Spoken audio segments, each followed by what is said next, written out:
Halo, selamat siang semua. Ketemu lagi di podcast Susah Kerja, Salah Siapa. Dengan saya Anggi. Di sini kita akan ngobrol bareng sama Kak Alwar. Halo Kak Alwar. Kak Angga, halo Kak Angga. Halo, halo. Halo Kak Andrio, halo. Halo. Terus juga ada Kak Aliaza, halo Kak. Halo. Kak Ariel, halo. Dan yang terakhir ada Kak Andara, halo Kak. Gimana nih kabarnya? Sehat semua ya? Sehat. Oke, sehat ya. Oke, sekarang ini kan aku mau sedikit ada info nih ya. Soalnya kan sekarang ini tagar tentang kabur aja dulu itu lagi rame-ramenya di platform sosial media itu kayak TikTok, Instagram, YouTube dan semuanya itu pasti lagi rame-rame banget. Pasti udah pada tahu semua kan ya. Kan lagi happening banget. Terus beberapa orang tuh emang lagi milih untuk kabur aja dulu deh gitu kan. Kabur aja dulu dari Indonesia untuk cari kerja di Indonesia. Nah, aku mau tanya nih sama teman-teman semua. Menurut kakak sekalian kenapa sih ada apa sih dengan negara kita gitu kan? Kok pada rame-rame untuk kabur dulu dari Indonesia? Bukannya ada kabar kalau misalnya pemerintah kita tuh lagi ada buat rencana untuk masalah lapangan kerja gitu kan, setahu aku dong ya. Jadi boleh siapa dulu yang mau bantu jelasin, boleh Kak? Iya, benar. Jadi saya melanjutkan tadi ya kata dari Mbak Anggi ya. Itu kan sangat disayangkan sekali ya kalau misalnya negara ini. Padahal kan kita sedang menunggu perealisasikan nih. Ada yang Pak wakil presiden kita yaitu Pak Gibran Rakebuming itu mau memunculkan 19 juta lapangan kerja.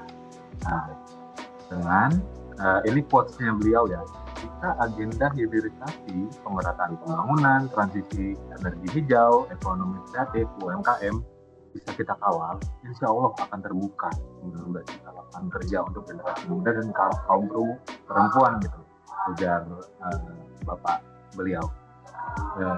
Nah, ini saya mau mencoba jabarkan pahamnya agenda hilirisasi ini.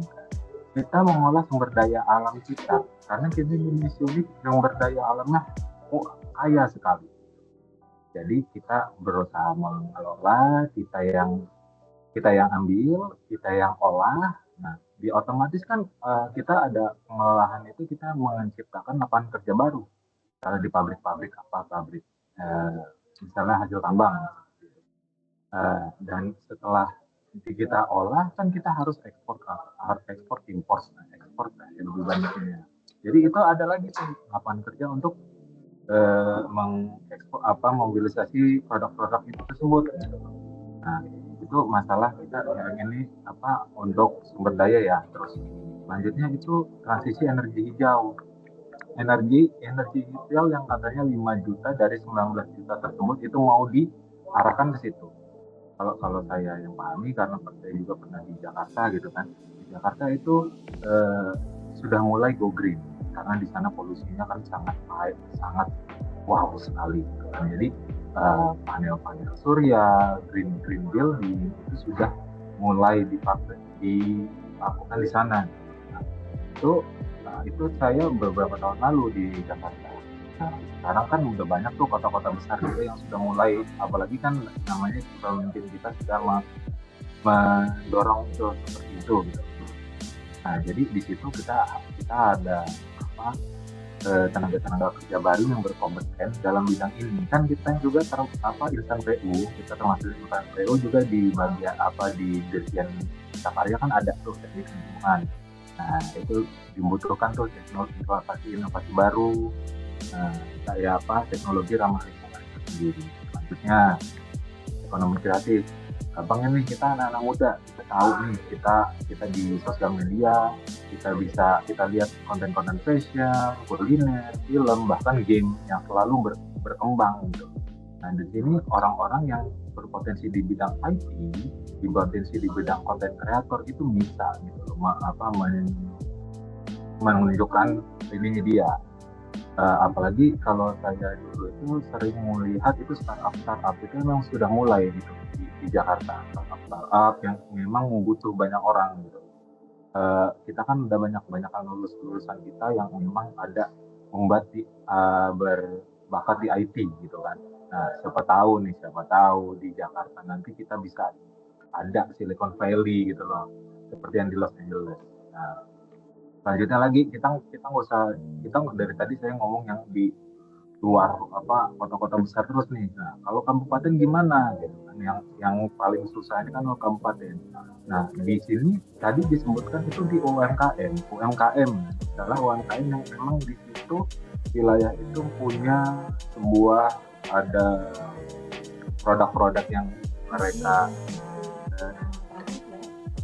unggulkan. Kita bisa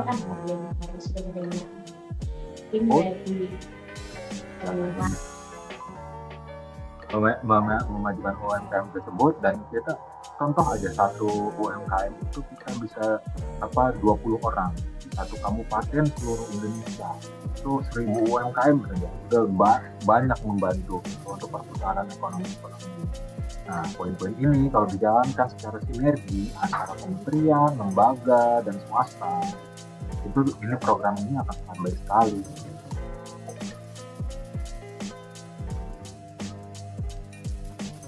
Di sini saya mau menanggapi ya. Di sini saya setuju banget dengan Bang Alwar gitu ya. Tapi saya sedikit nambahin juga, jangan lupa selain sektornya yang kita tingkatin, kita juga perlu nih buat ngemantepin sumber daya manusianya gitu biar siap kerja. Nah, di sini harusnya pemerintah dan swasta itu bisa untuk kolaborasi gitu, bikin pendidikan vokasi dan pelatihan keterampilan yang sesuai dengan kebutuhan industri seperti hilirisasi, energi hijau, atau ekonomi kreatif. Coba kita bayangin, misal kalau SMK sama Politeknik gitu, bikin kurikulum yang hanya fokus untuk pengembangan. Misalnya di coding, bisa untuk developing game. Atau misalnya lagi fashion design, film, kuliner. Malah bahkan teknik instalasi dari PLTS itu sendiri pun bisa. Nah, dari terciptanya sistem seperti ini, kan kita bisa nih nyiptain lapangan kerja langsung di sektor pendidikan dan pelatihan. Jadi orang-orang nggak cuma nunggu untuk lowongan pekerjaan, tapi juga disiapin untuk mengisi lowongan kerja tersebut.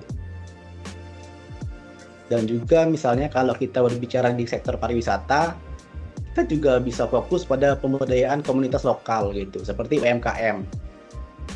Kita bisa nih melatih masyarakat lokal menjadi pemandu wisata seperti ataupun pengrajin souvenir gitu kan, atau bahkan bisa saja dia mengelola homestay. Ini bisa jadi menciptakan lapangan kerja yang stabil dan berkelanjutan. Sebenarnya tuh dari semua potensi lapangan kerja ini tuh menunjukkan ada banyak banget cara produktif untuk mencari nafkah dan berkontribusi kepada ekonomi kita. Jadi ini bukan cuma soal menciptakan pekerjaan, tapi juga tentang memutuskan rantai kemiskinan. Kalau menurut saya seperti itu. Ya, Oke. kalau dari saya sendiri sangat setuju ya di pendapatnya sama Bang Alwar dan Bang Angga terkait lapangan pekerjaan ini. Mungkin itu aja sih. Oke, ini kan emang sekarang ini kan yang PR-nya untuk kita negara ini kan tentang lapangan kerja, sama kan lapangan kerja itu pasti kan berdampak sama perekonomian kita nih, ya kan, perekonomian kita yang bisa dibilang mungkin angka kemiskinan tuh masih lumayan tinggi gitu. Jadi gimana sih Kak? Ini aku mau tanya sama Kak Airil dulu nih. Gimana sih kenapa sampai kayak gini gitu? Kapan kita ini bisa lebih settle Indonesia gitu? Iya, mau nanggepin sih. Jadi kemiskinan itu bisa terjadi karena terbatasnya lapangan pekerjaan, yang juga dipengaruhi karena rendahnya tingkat pendidikan di Indonesia. Meskipun pemerintah itu udah mencanangkan nih sebenarnya program wajib belajar 13 tahun dari TK sampai SMA. Tapi masyarakat banyak yang belum sadar nih sebenarnya dengan pentingnya pendidikan, terutama di keluarga yang berpenghasilan rendah. Nah, menurut survei sih rata-rata pendidikan masyarakat Indonesia itu cuma sampai kelas 2 SMP, dimana ini tuh sangat miris ya. Di sisi lain, masyarakat kita itu sebenarnya masih banyak yang anggap kalau pendidikan itu adalah sebuah beban biaya yang cukup mahal. Jadi, untuk biaya seragam, transportasi, uang kegiatan, dan lain-lain hal. Akibatnya, fenomena anak-anak banyak nih yang putus sekolah dan lebih milih kerja, bantu orang tua buat menafkahi dirinya sendiri dan buat menafkahi keluarga. Kenapa mereka sampai kerja? Tentu aja karena orang tuanya berpenghasilan rendah atau bahkan nggak punya pekerjaan karena sempitnya lapangan pekerjaan. Jadi situasi ini tuh menciptakan lingkaran setan nih antara sosial dan ekonomi. Anak-anak jadi putus sekolah, karena putus sekolah pendidikan jadi rendah. Karena pendidikan rendah menyebabkan kurangnya keterampilan. Karena kita nggak punya keterampilan, kita juga jadi susah cari kerja. Kita susah cari kerja, pendapatan kita juga jadi rendah. Karena pendapatan rendah, jadi kita tidak punya kemampuan untuk menyekolahkan generasi selanjutnya. Akibat jangka panjangnya tuh SDM kita itu jadi terhambat, daya saing nasionalnya jadi menurun, kesenjangan sosial tuh makin melebar. Nah, kita nih sebagai ASN, apalagi generasi muda, kita tuh nggak boleh tinggal diam. Kita harus menciptakan berbagai inovasi nih. Misalnya tuh contoh-contohnya tadi tuh udah disebutin tuh tadi sama Bang Angga sama Bang Abi. Itu mungkin bisa kita terapkan, apalagi kita versi baru-baru nih sekarang. Gitu. Aku izin menanggapi ya, aku setuju tadi sama Mbak Ariel. Tapi tahu nggak sih Mbak Ariel, ngomong-ngomong soal kemiskinan yang lagi kita omongin sekarang itu, baru-baru ini Bapak kita, Bapak Presiden kita, Bapak Prabowo tuh malah membuat statement kalau dari data BPS melaporkan angka pengangguran dan angka kemiskinan tuh menurun di tahun 2024. Padahal yang kita rasakan, kita tahu selama ini kan kemiskinan di Indonesia masih menjadi persoalan yang menjadi tantangan kebangsaan kan di Indonesia. Apalagi ditambah adanya perbedaan yang drastis antara data BPS sama Bank Dunia soal angka kemiskinan gitu kan. Bank Dunia ngelaporin melalui Poverty and Inequality Platform edisi Juni 2025 menyebut kalau warga miskin di Indonesia itu pada tahun 2024 berkisar sekitar 194 juta penduduk atau 68,2% penduduk Indonesia. Sebanyak itu yang dikategorikan miskin. Jumlah ini jauh banget dari datanya BPS yang menyebut keluarga miskin di Indonesia itu cuman sebanyak 24 juta jiwa atau cuman 8,57% penduduk Indonesia.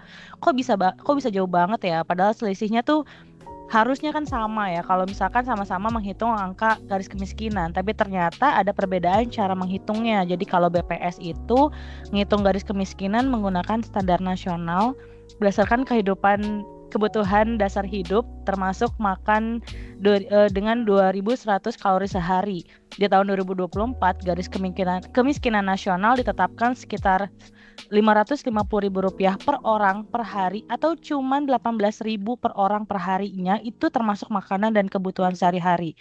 Artinya seseorang dikategorikan miskin kalau pengeluarannya itu dikurang dari situ. Sementara kalau Bank Dunia menghitung menggunakan standar global dengan ambang kemiskinan sebesar $3,65 per hari, sekitar Rp57.000 atau Rp60.000 lah. Itu per orang per hari untuk negara berpenghasilan menengah seperti Indonesia. Lumayan agak jauh ya dari BPS. Angka ini tuh jadi cerminan kalau ada banyak jutaan orang yang berjuang setiap hari bahkan untuk memenuhi kebutuhan paling dasar, makanan atau untuk sehari-hari lah pokoknya. Sayangnya dengan banyaknya kebutuhan hidup itu nggak terpenuhi, disitulah muncul ruang-ruang gelap atau kriminal lah yang mulai dari judi online, pinjol, ilegal sampai kriminalitas jalanan yang makin marak. Tapi bukan berarti semua yang miskin itu kriminal, tapi itu bisa jadi pelajaran lah untuk kita kalau itu menjadi suatu tantangan untuk kita apalagi sebagai ASN. Benar begitu Mbak Ariel, Mbak Anggi? Benar.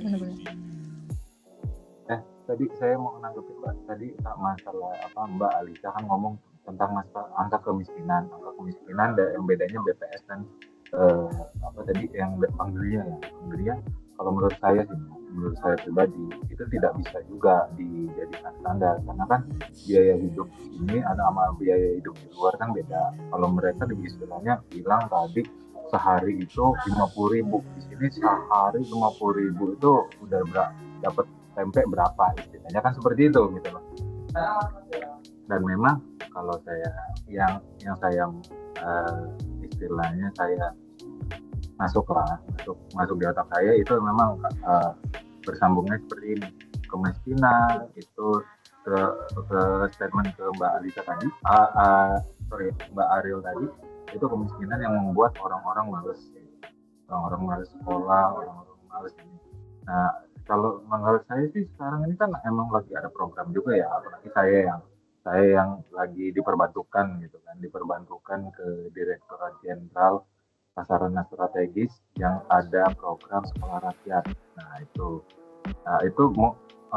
pelan-pelan kayaknya mulai diperbaiki. Memang kalau kita kan pengennya instan ya, tapi ternyata ya nyatanya kan kita nggak bisa seperti itu. Tapi we walk in the right direction gitu. Oke, itu sih maksud saya. Oke, makasih. Ini kayaknya Kak Andrio gemes banget nih, udah mau menanggapi. Boleh Kak?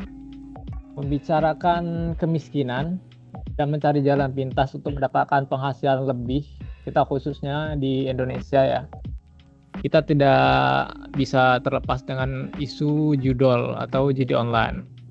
Menanggapi hal tersebut, terus terang saya cukup prihatin ya, karena judi online ini bukan soal permainan atau iseng-iseng. Judi online itu awalnya kelihatan sepele, tapi kalau sudah kecanduan bisa berdampak serius. Dampaknya bisa besar, mulai dari keuangan pribadi yang kacau sampai kehancuran rumah tangga, bahkan bisa berujung ke tindak kriminal. Yang kaya menjadi miskin, yang miskin tambah sengsara. Sekitar 4 juta pemain judi online sendiri di Indonesia pada pertengahan 2024 membuat kita berada di posisi tertinggi di dunia dari segi jumlah pengguna menurut data PPATK. 71% pengguna berasal dari kalangan berpenghasilan rendah. Ini sangat-sangat membuat miris mendengarnya. Di sekitar saya sendiri pun ada beberapa teman dan kenalan yang terjebak di judi online. Ada yang awalnya cuma coba-coba iseng tapi akhirnya jadi kecanduan dan sulit keluar.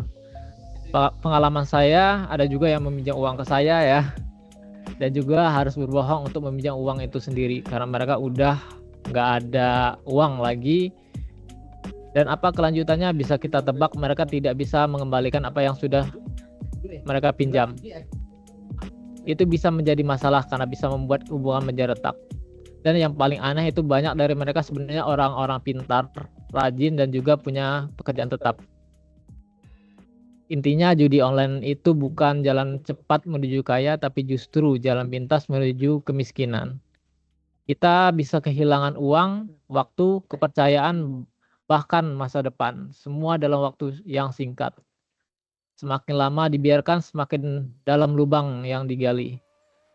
Banyak orang jatuh miskin bukan karena tidak bekerja, tapi karena tergoda janji palsu dari judi online. Dan itu harga yang sangat mahal untuk sebuah permainan. Mungkin itu pendapat saya.